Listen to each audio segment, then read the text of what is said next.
What I suggest that we do, just very briefly, is to start off with a short introduction, so you can put a few words to who you are and what you are capable of. So, Richard, do you want to go first? Sure. Good morning, everyone. So, my name's Richard Doherty. I'm not Swedish. I am British, although luckily I have an Irish passport, so I didn't have to join the massive queue at the airport for GB passport holders. So, I'm Senior Director for Solution Marketing at Workday. I've worked in HR technology for the last 20-odd years, the last 7-odd years at Workday, and actually started my career in an analytics software company called SAS Institute, which some of you may have heard of. And I'm doing a number of different sessions here today, and obviously analytics is a core part of what we offer within Workday. Thank you so much for that. Andreas? Hi, Andreas, heading up the people analytics function at Volvo Cars since 2 to 4 years, depending on how you calculate it, actually.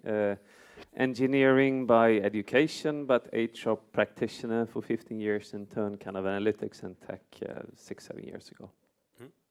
Good. And Lasse, you have a quite interesting background, I would say. Have both been in Google and Twitter, but now back in Denmark.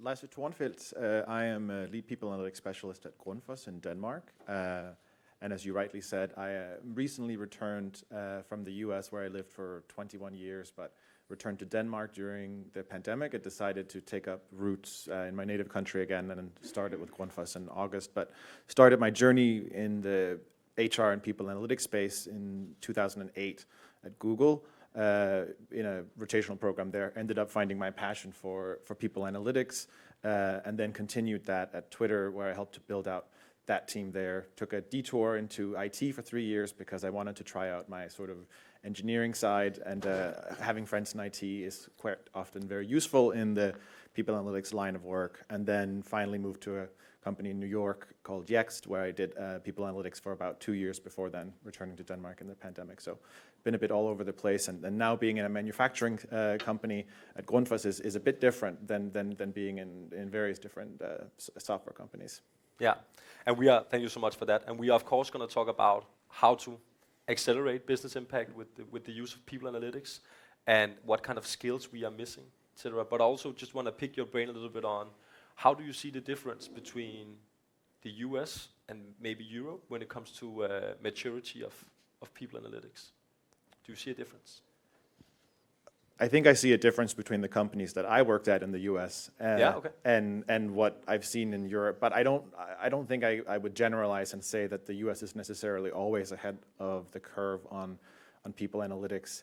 I was on the coasts, right, working for tech companies that had the money to invest in people analytics, right? It's somewhat of a luxury if you're, it's not sort of the bread and butter of HR, I would say. So a lot of companies don't maybe do it until much later, and then it's harder to get started later on in the cycle. So I see plenty of companies in Europe that I feel like are also doing quite well. So I wouldn't say that you could generalize and say the US is ahead of the curve, but there are obviously some big players in the US that have been doing it for a very long time. I think my former team at Google is probably now over 100 people, and that's dwarfs what we have in most places in Europe.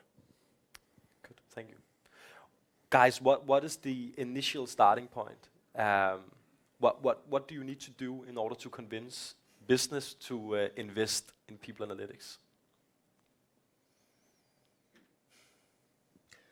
I actually think it depends. So I think it's going to be highly contextual, and tapping into what you said, there needs to somehow be somebody that believes in the investment from the start. We were, maybe taking this question on a slight detour, but we were discussing, a more advanced solution like this year versus making your own things at home, like building dashboards in one way or the other. Maybe that's fitting better a company that doesn't really yet understand the potential of people analytics, because you start with something that's simple and more cheap to invest in, right? And I think most HR organizations I've been in contact with, there will be the occasional individual that has a belief in the space of people analytics. If you get that to a position where they can make the initial investment, I think most people analytics team can then iterate themselves to get into the inflection point on where they have unproportional influence on their business. But I think that's going to take very different routes depending on your company culture, your HR capabilities, what have you. So unfortunately, I don't think there is a singular answer to this question. Richard, do you have a more simple answer for that? This year, maybe. Yeah, not simpler, but so from what I've seen with our customers, I think if you can connect your people analytics to financial metrics, then I think if you can get that, and that would help you get the buy-in of, say, a CFO. We saw this at Rolls-Royce, not the cars, but the aircraft engines and nuclear reactors. And if you can get that buy-in from the CFO, if the CFO can see actually the connection between the organization's finances and these people metrics, then the investment flows, I mean, very, very quickly. That's what we've seen. So I think if you can do things like analyze the cost of the workforce, which most organizations really struggle to do, then I think you get huge buy-in, and then you can start doing all the other interesting sentiment analysis and so on. But I would say start with focusing on cost, because that's what everyone's interested in at the moment. And connect that to your people, your biggest cost typically, then I think that's a great strategy. Leslie, do you have something to add? I would say yes. Find something that has to do with value creation, right? Follow the money. Make friends with finance is a good suggestion also, because they control the budget, and also you want to be aligned with them when reporting on things. So in a previous company, one of the first things we did was capacity modeling for recruiting, because it was a very high growth company, and so recruiting was very important. Finance was very interested in recruiting because can we meet the end of year target? And we could run numbers that said the yield model for recruiting by function and region is actually this, so we need this many upstream recruiters to fill this goal. So finance, if you just increase the headcount, with 1 quarter to go by this much, we can't actually fill that. We could get very specific around when they needed to inform us around changing headcounts in order for us to actually then meet those goals, or like, did they need to pay for another recruiter for us to do that? And that was a language that they really liked. So that sort of made fast friends with finance, and then you have allies in the business, and you're also demonstrating value then up the chain to the CEO, because most CEOs also care about recruiting and meeting those goals. And you're talking a lot about costs, focusing on that, or money in general, output measurement. But what about mindset, right? Because this also comes down to mindset to some extent. So how do you actually convince people who are not comfortable or used to working with data or people analytics in general? I'll have a quick go. So I mean, we're not going to make everyone experts in this area, right? So I think there are different strategies that you can adopt, and one of those would be, which is something that we're trying to do, is to make the analytics more sort of digestible, to package it up, to automate the distribution, to provide that first level of analysis, using natural language generation and so on. So that when someone's looking at a dashboard, they can kind of make sense of it rather than it just being a jumble of numbers. So I think, the aspiration to get everyone on board and make everyone a data scientist clearly is not going to happen, is it? But so I think it's about packaging up the insight and making it much more digestible and relevant. It's relevant as well because you need to cut down on the noise. There's actually too much reporting. There are too many metrics. There's too many insights. You need to really focus on what's relevant for that person.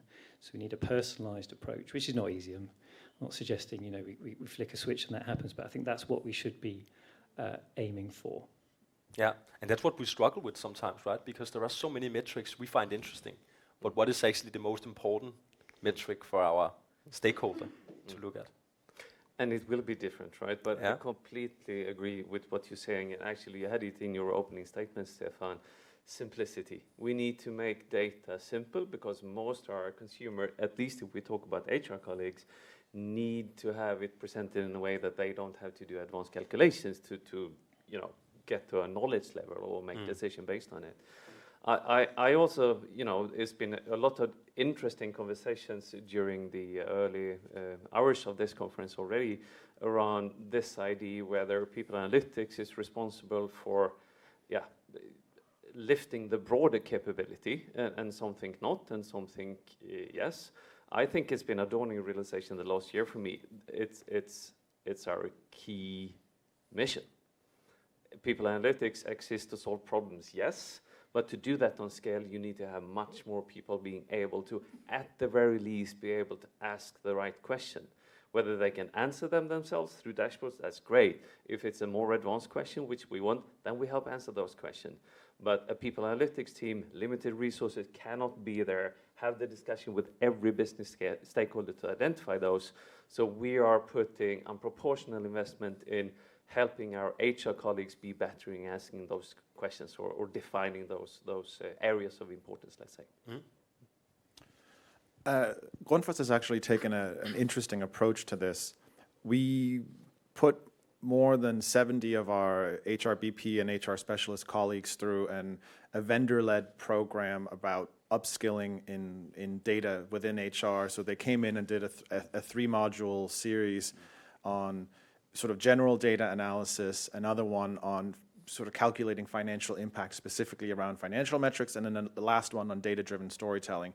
And obviously we didn't graduate all 70 of those as sort of experts who got it, but what we've seen is that now we're starting to get organic demand from HR business partners, and they come back and they reference this. They're like, oh, it was really cool how in that course we could try to calculate financial impact of this, like, and I have this issue within my business unit now, can you help us find data that we could plug into to do a similar thing and generate a business case? And that is, you know, they're now talking the language that I like to talk. They're not saying, oh, can you get me a report that shows X and Y, because that's not really what our team does, right? They actually want to connect it to business cases. Obviously that wasn't free, but that investment I think is worth it, because we couldn't have done that ourselves, right? That would have been a tall order for a team as small as ours and an HR business partner team as large as we have. So I think it was worth it to try to sort of upskill the population, and I think that's one of the most important things we've done recently. And as you're saying, the resources in the people analytics teams are often limited, right? So you touched a little bit upon it, but what kind of skill is the most important one and the one that we are missing right now in the organizations in order to accelerate people analytics? I think it's two part is the ability to actually formulate that most important people question. I think that in itself is a skill. Our cohorts are not really used in that way of thinking. And then the second one on top of that would be to, how should I put it, at least have some kind of understanding of what kind of questions can our data help answer. So they don't need to know how to do it, but at least kind of have a better idea on when should I call Ghostbusters and ask for help, right? So I thought you might ask that question. So I did a bit of research before this conference, and I found a report from the Human Capital Institute, which is a US thing, and they were listing out the missing skills in people analytics, and the number one was data security. I think number 2 is data visualization skills, and number 3 was trend analysis, which I thought was quite interesting that data security was at the top, because obviously, you know, we talk about distributing these reports, but you've got to be very careful how you distribute those reports and make sure they go to the right people.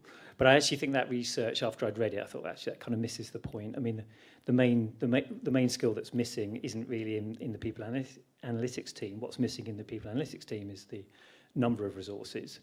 And I think the actual skill that's missing is, we've already talked about it, is the ability for the broader HR community to digest what's coming out of the people analytics team. And it sounds like you've got a program there to upskill that whole team, which is fantastic. But then also it's even broader than the HR business partners, right? It's actually out there in the business as well, where we really want to surface these insights that we're investing all this money in from a people analytics perspective. So, and I think, you know, software solutions can help with that, because, you know, Visio does it, we do it. It's about packaging up these insights. It's about making them easy to digest. It's about automatic distribution of them.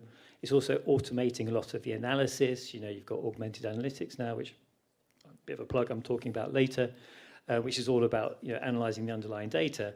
So the data bubbles up the insights rather than someone deciding what appears on a dashboard. Use the underlying data, use a number of different techniques to let the data tell you what you should be looking at.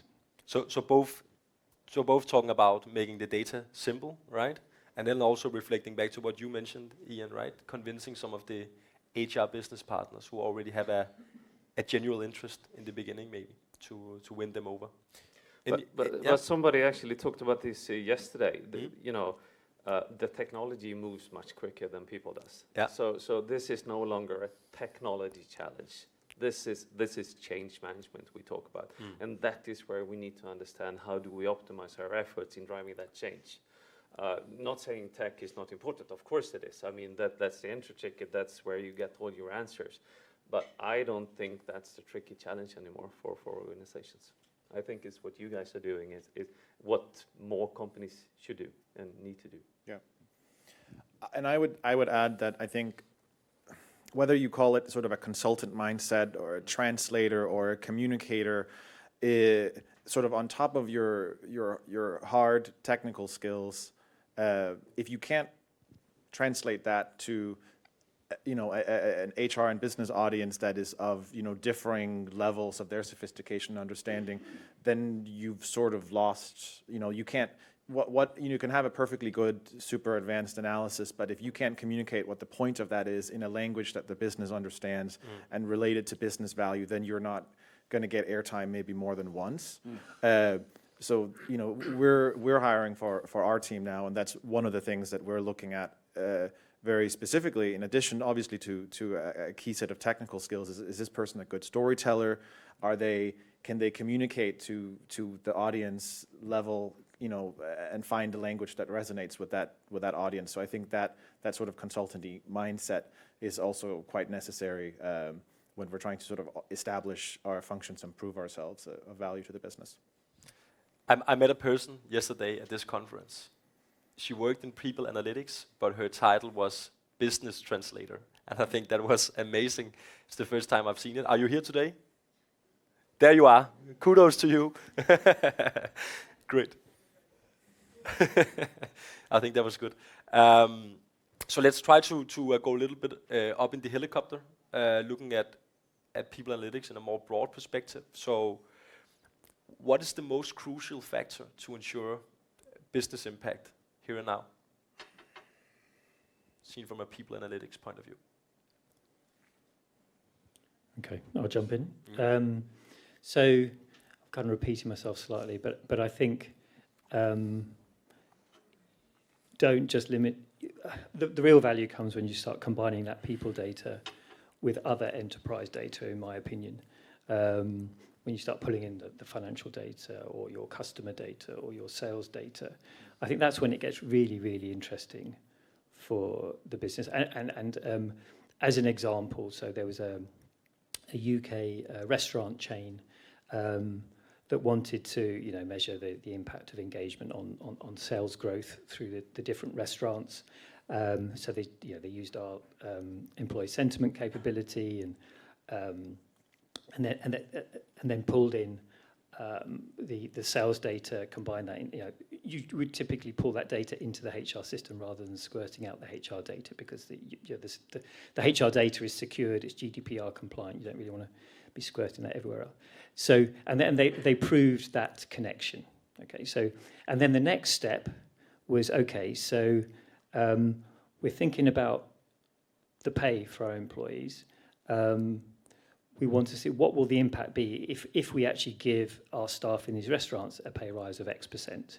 So they piloted that in a number of restaurants, and they continued to measure the sentiment over a 12-month period, and they saw, and it maintained over a 12 to 18-month period, that the engagement scores were high, but also from an employee perspective, they rated that their personal growth was much higher than the restaurants where the people didn't get pay rise. They also saw that the way they rated their peer relationships was much higher. Retention went down, and so on and so forth. So that becomes really interesting. And then they did the pay rise across the whole chain. So I think that's business critical. That's huge impact for the business. That's a C-level discussion. The CEO's interested in that. And I think if you just limited yourself just to your HR data, then then you wouldn't have such a big impact. Yeah. I think, try to get into a situation where you're seen as a person who helps to solve business problems and not as, oh, you're just another master data reporting guy. Even if I'm, it's true, yes, I can do those things also. That's not what I want to be known for.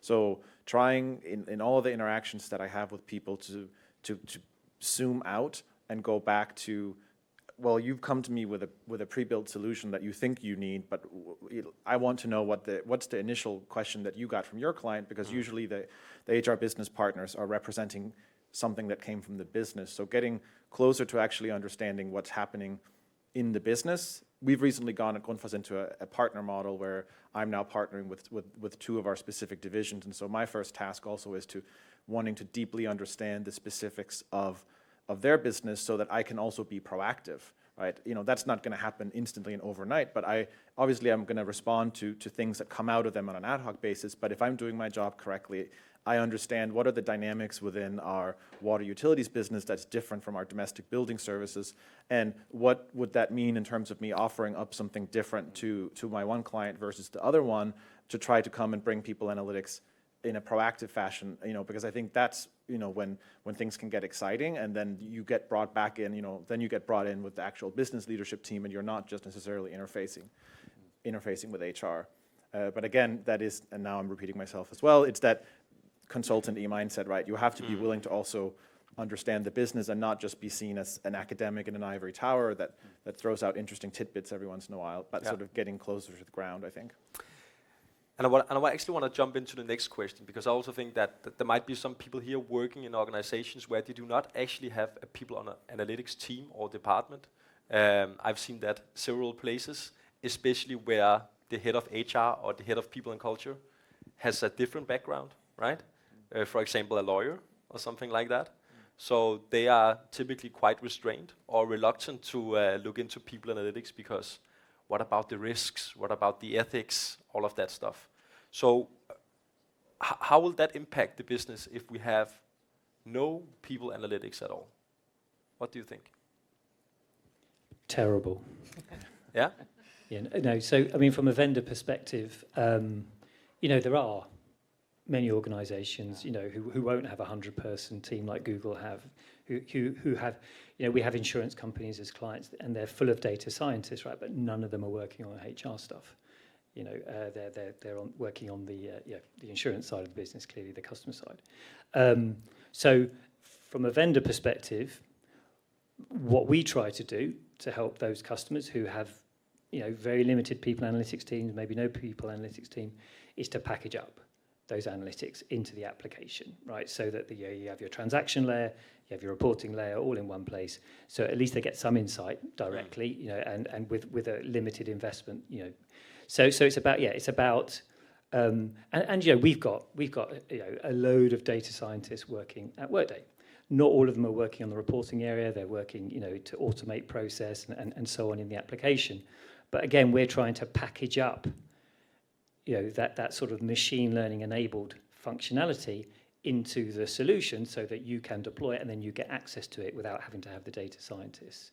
So that's sort of, and everyone's trying to do that in our space. It's not unique to Workday, but we're investing a lot in there, so that those companies who can't afford a people analytics team at least have access to advanced analytics. And it was, of course, a leading question, right?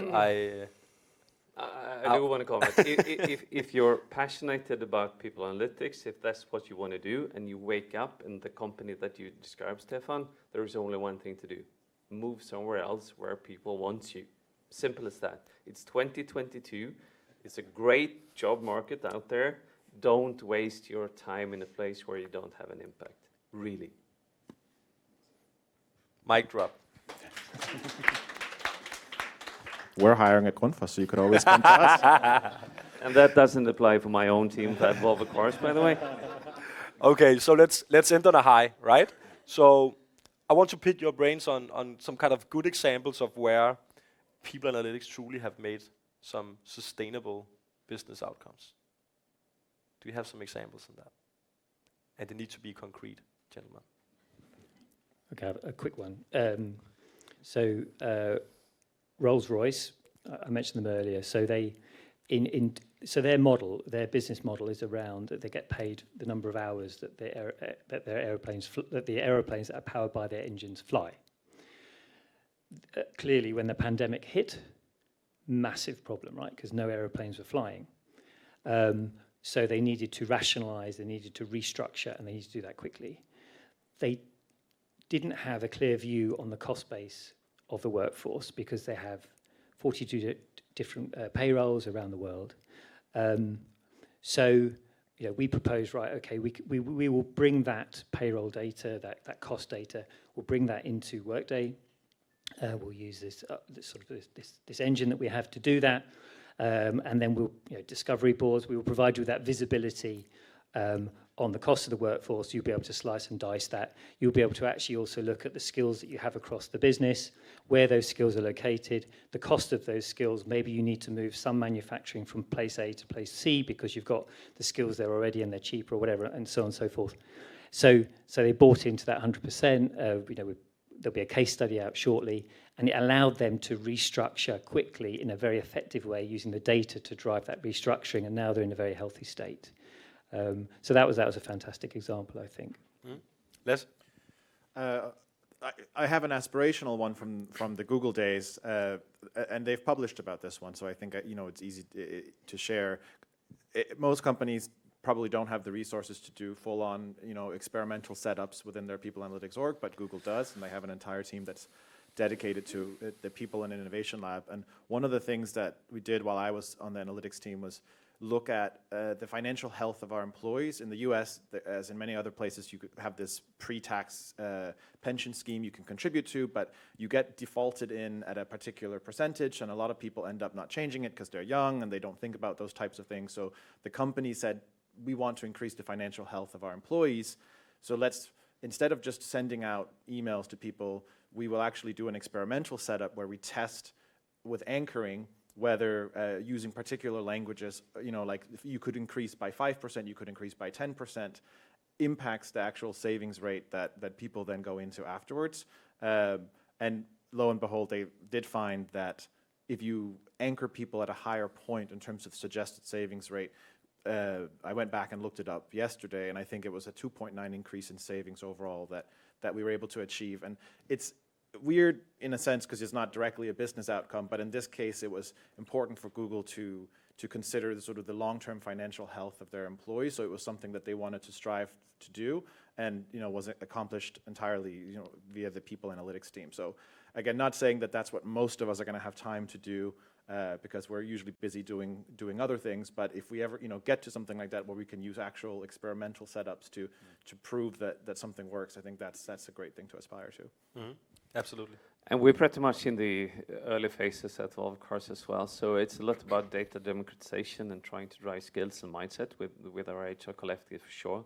We are doing attempts on working directly with business leaders, as you say, and who has this interest. And one of the studies that we are running at the moment is to trying to understand, the research and development department of any automotive company, also Volvo Cars, is like 8,000 people. We are now transforming that workforce to work in an agile way, actually since many years back. So we're trying to figure out what is the success key factors in order to actually deliver the right outcomes on a team level. That's an investigation that we are running at the moment. We are not in a result phase yet, but those. We have the R&D management team highly interested in the outcome of that. So it's likely to drive the actions that you would want to when you do such a significant investment in your team. Thank you so much, gentlemen, for joining me up here. Let's give the three guys an applause.